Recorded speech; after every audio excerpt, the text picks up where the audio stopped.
The elegant room was alive with the hum of conversation and the soft chime of glasses. The business event was in full swing, and the air crackled with energy. I was swept into its flow, laughing and mingling with friends, completely absorbed in the vibrant atmosphere. The evening felt like one of those rare moments of perfection when everything aligns effortlessly. A couple of drinks had softened my edges, making me more open and carefree, as the buzz of the crowd amplified my excitement. On the periphery of it all stood Victor, my husband, quietly observing. Distant social gatherings had never been Victor's forte. He was a man of quiet pleasures, preferring the intimacy of a calm evening to the commotion of such events. Yet, caught up in the whirlwind of the night, I barely noticed his solitude, or maybe I chose to ignore it. The group I was with shifted into a playful mood, tossing around light-hearted jabs. Someone joked about men being under their wives' thumbs, and without thinking, I joined in. My laughter was loud, exaggerated too much, and then a thoughtless quip about Victor spilled from my lips, sharp and stinging. The words hung in the air, cutting deeper than I realized in the moment. My friends erupted in laughter, feeding my sense of misplaced triumph. For a fleeting moment, I reveled in the attention, oblivious to the harm I had just caused. But now, when I revisit that moment in my mind, I see it all too clearly. Victor's posture stiffened, his face shadowed with hurt, his shoulders sagged under the weight of my betrayal. Yet, in that instant, I was too wrapped up in the group's amusement to recognize the damage. Then the atmosphere shifted. Victor moved toward me, his steps deliberate, his demeanor unervingly composed. The lively chatter around us seemed to fade, leaving only the thrum of my heartbeat. I greeted him with a forced smile, hoping he'd dismiss my words as he often did. But his calm expression masked something deeper, a storm brewing behind his eyes. When he finally spoke, his voice was soft, almost inaudible, but his words cut through the noise like a knife. "It's over." He turned and walked away, leaving those two words hanging in the air like an irrevocable sentence. My world tilted as the weight of his statement hit me. The room, still alive with laughter and chatter, felt distant, like a scene from a play to which I no longer belonged. My breath caught and my body froze. I wanted to chase after him, to take back my cruel words, to beg for forgiveness. But guilt anchored me to the spot, while the others around me remained unaware that my life had just unraveled. I stood there, paralyzed, replaying the moment in my mind, the laughter, the careless joke, the way I had savored the fleeting validation. Each detail sharpened my regret. In my selfish pursuit of attention, I had shattered something precious. Victor was gone, and with him the life we had built together. Though the evening carried on around me, I was lost in a whirlwind of regret, haunted by the realization that my own thoughtlessness had cost me everything. I dissected every second of that fateful moment, painfully aware of how I had become the very person I never wanted to be, the kind who could betray the one they loved in such a public, heartless way. But it wasn't always like this. I wasn't always like this. The beginning, how we met, before that fateful night, I was a different person. I would never have imagined hurting Victor, let alone in such a cruel way. I loved him once, deeply, and without reservation. Our story began on a rainy afternoon in a cozy cafe. I had been rushing as usual, juggling too many things, when I accidentally spilled coffee all over myself. Embarrassed and flustered, I fumbled to clean up the mess. That's when Victor stepped in. He didn't make a grand gesture or try to be impressive. He simply handed me a napkin with a gentle smile and offered to help. His calm presence caught me off guard. His quiet strength disarmed me, unlike the brash, attention-seeking men I was used to. Victor's understated demeanor was a breath of fresh air. Our first date was just as unassuming. We took a walk in the park, talking for hours and sharing fragments of our lives. For the first time in years, I felt truly seen, not as the person others expected me to be, but as my authentic self. Victor's steady nature, his ability to listen without judgment, drew me in completely. As we grew closer, I discovered a man with quiet ambition and a profound sense of purpose. He dreamed of starting his own business, not for fame or fortune, but to create a life of independence and meaning. I admired his patience, his ability to find joy in the journey rather than the destination. He grounded me in a way I hadn't realized I needed. One rainy day, much like the one when we first met, I knew I loved him. We had planned to go out, but the weather kept us indoors. We spent the day curled up on the couch, eating takeout and watching old movies. As I looked over at him, his face lit with an unguarded smile, I felt a deep, quiet happiness. It wasn't the fiery passion of infatuation, but a steady, comforting love that made me feel safe. A year later, we were married in a small, intimate ceremony. As we exchanged vows, I believed every word with all my heart. We promised to face life's challenges together, no matter what came our way. But somewhere along the line, I let those promises slip through my fingers, or perhaps I lost sight of the person I used to be. Perhaps the downfall of our relationship was something we both contributed to, as life became more complicated. The bond we shared began to fray. Victor's business, despite his persistent efforts, struggled to gain traction, and that tension seeped into our lives. Meanwhile, my career flourished. I was soaring through the corporate world, working endless hours, attending every networking event, and chasing an insatiable hunger for recognition and validation. Success became my obsession, and in its pursuit, I lost sight of Victor. Victor remained constant, kind, patient, and unwavering in his support, but I had transformed completely. The woman he had once married had faded away, replaced by someone harsher, more critical, and relentlessly demanding. Demanding more money, more success, and more admiration. In my relentless climb, I neglected the most precious part of my life. Gradually, I began to view Victor not as the man I had once admired, but as someone who lacked the ambition and drive I falsely equated with worth. It's difficult to admit now, but my perception of him grew into something cruel. The very calm and steady nature that had once drawn me to him became the source of my frustration. I wanted him to be someone different, someone who mirrored my own aggression, shared my hunger for achievement, and chased success with the same fervor. But that wasn't who Victor was. Instead of cherishing him for the qualities that made him unique, I criticized him for not becoming more like me. My dissatisfaction revealed itself in subtle ways at first. I'd make offhand remarks or gentle suggestions that he should do more. But those comments grew sharper, biting deeper over time. What began as sarcasm evolved into cutting humor, and eventually, I found myself openly belittling him even in front of others. The escalation was so gradual that I didn't realize how far it had gone until it was too late. Reflecting on it now, I wonder if my behavior was a defense mechanism, an attempt to mask my own insecurities by projecting them onto him. I became consumed with projecting an image of power and success. Somehow, I convinced myself that diminishing Victor elevated me, but all it did was reveal my own cruelty.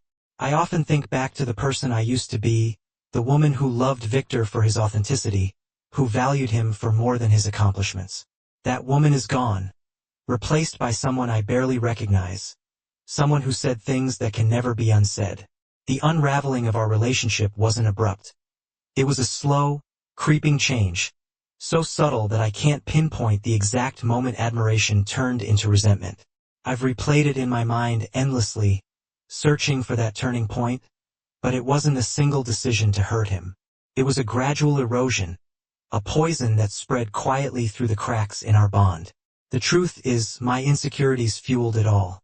As my career reached new heights, I became the version of myself I had always dreamed of being. Respected, successful, envied. I thrived on the attention my achievements brought. Yet, with every step forward, Victor seemed to remain the same. He found contentment in his small business and his steady pace, indifferent to societal standards of success. At first, I admired his quiet determination, but over time, admiration turned to frustration. Why wasn't he striving for more? Why didn't he match my drive? My thoughts became dominated by comparisons. At work events, I was surrounded by ambitious, high-powered individuals who radiated confidence, as they discussed lucrative deals and grand expansions. I found myself yearning for that same energy in Victor. It was an unfair expectation, but at the time, it only deepened my dissatisfaction. His contentment felt like a mirror reflecting my own fears and insecurities. The first time I made a cutting remark, it was almost accidental. At a dinner party, someone asked about Victor's business, and before he could answer, I made a joke about his relaxed pace. It drew laughter, even from Victor, though his smile faltered slightly. That moment gave me a fleeting sense of power by diminishing him. I felt momentarily elevated. It became a pattern, offhand comments cloaked in humor, that little by little chipped away at him. Victor never retaliated. He laughed along, made a self-deprecating comment, and moved on. But in private, I saw the weight it carried. He grew quieter, his once easy laughter fading. I told myself he was just stressed, but deep down I knew better. I was driving a wedge between us, and he was pulling away. Even as I noticed his pain, I didn't stop. Couldn't. My insecurities had taken control, and no achievement ever seemed enough to fill the void inside me. I used Victor as a scapegoat, rejecting my own feelings of inadequacy onto him. Belittling him gave me fleeting relief, but it left lasting damage. My words became sharper, my criticisms more pointed. I questioned his decisions, accused him of being lazy or unmotivated about our future. The first time I openly called him out, the hurt in his eyes was unmistakable. For a brief moment, I hesitated, but instead of apologizing, I doubled down, convincing myself that I was being honest, that my words were a form of tough love. But they weren't. They were a manifestation of my own flaws and fears. Now all I have left is the memory of who I once was, and the painful realization of what I've lost. I always knew deep down, though I tried to deny it each time his silence stretched longer, every moment when the light in his eyes dimmed further. I felt it unmistakably. I was hurting him, yet I couldn't stop. It gave me a twisted sense of control, a hollow illusion of power that distracted me from the chaos within. I told myself I was the one keeping everything together, but in truth, I was unraveling and dragging Victor down with me. Looking back, I see it with painful clarity. I had become toxic. My insecurities and fears had transformed me into someone I barely recognized, someone who built themselves up by tearing others down. Victor's love had always been steady, patient, and unconditional, but I was too blinded by my own turmoil to appreciate it. Worse, I didn't realize how much damage I was causing until it was far too late. By the time I understood the weight of my actions, the harm was irreparable. I had pushed him away piece by piece, and I had no one to blame but myself. I assumed Victor was unshakable, that his calm and forgiving nature would endure no matter how harsh my words became. But everyone has limits, and I didn't see his until I had shattered them. Slowly but surely, I wore him down, and by the time I noticed he was almost gone, it was already over. When he finally broke, it broke both of us. There was no dramatic argument, no yelling, no tears. It happened on an unremarkable Tuesday evening.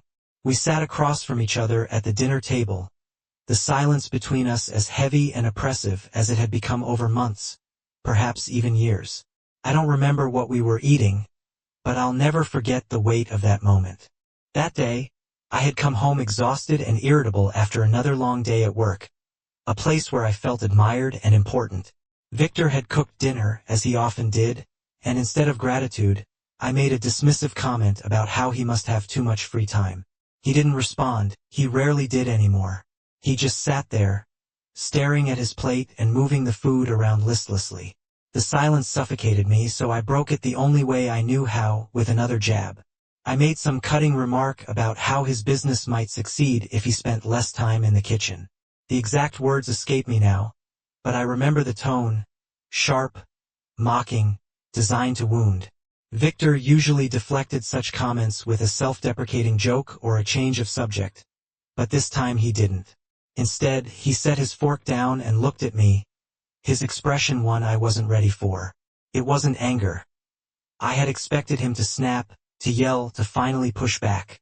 But his eyes held only quiet resignation. "I can't do this anymore," he said softly, his voice barely above a whisper. At first, I didn't grasp what he meant. His words weren't dramatic or loud. They were calm, deliberate, and devastating. They chilled me. "What are you talking about?" I asked, my tone sharper than I intended. "You can't do what anymore?" He met my gaze, truly looked at me for the first time in years. His eyes reflected exhaustion, pain, and a deep sorrow I hadn't noticed before. "This," he said, gesturing between us. I can't keep pretending everything is fine. It's not. It hasn't been for a long time." A wave of panic rose in my chest, but I tried to dismiss it. "Don't be ridiculous, Victor," I said, clinging to control. "We're just going through a rough patch. Everyone does." He shook his head slowly. "This isn't a rough patch, Anna. It's something broken, and I don't think I know how to fix it." I opened my mouth to argue, to plead, but he silenced me with a look. "You've been pushing me away for years," he continued, his voice heavy with weariness. "I kept holding on, thinking it would get better, that we'd find our way back. But every time I tried, you shut me out. You made me feel small, and I can't do it anymore." His words hit me like a blow. This wasn't how things were supposed to go. I had always imagined that if we fell apart, it would end with shouting, tears, and eventually reconciliation. But there was no anger in his voice, only defeat. "You don't mean that," I said, my voice trembling. "We can fix this. We just need more time." He shook his head again. "We've had time, years of it, and this is where it's brought us." Desperation surged through me. "Victor, I'm sorry," I blurted, the words foreign and awkward. "I didn't mean to hurt you. I was just frustrated. But we can work through this. Can't we?" For a moment, I thought he might relent. But then he shook his head once more, his eyes brimming with sadness. "I don't think I have anything left to give." The silence that followed was unbearable. All the control, all the power I had clung to so fiercely, slipped through my fingers in an instant. "I love you, Anna," he said quietly. "But love isn't enough anymore, not when it's so one-sided." I wanted to beg him to stay, to promise change, but the words wouldn't come. After years of pretending I didn't need him, that I was stronger without him, I no longer knew how to ask for forgiveness.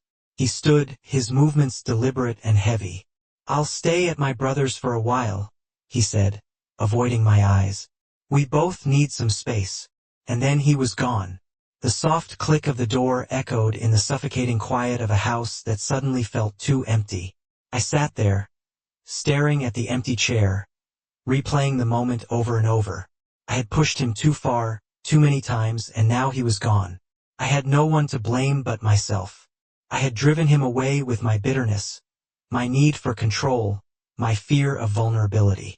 I thought I was strong and independent, but sitting alone in the silence, I realized how fragile I truly was. Victor had been my anchor, the best part of me, and now he was gone forever.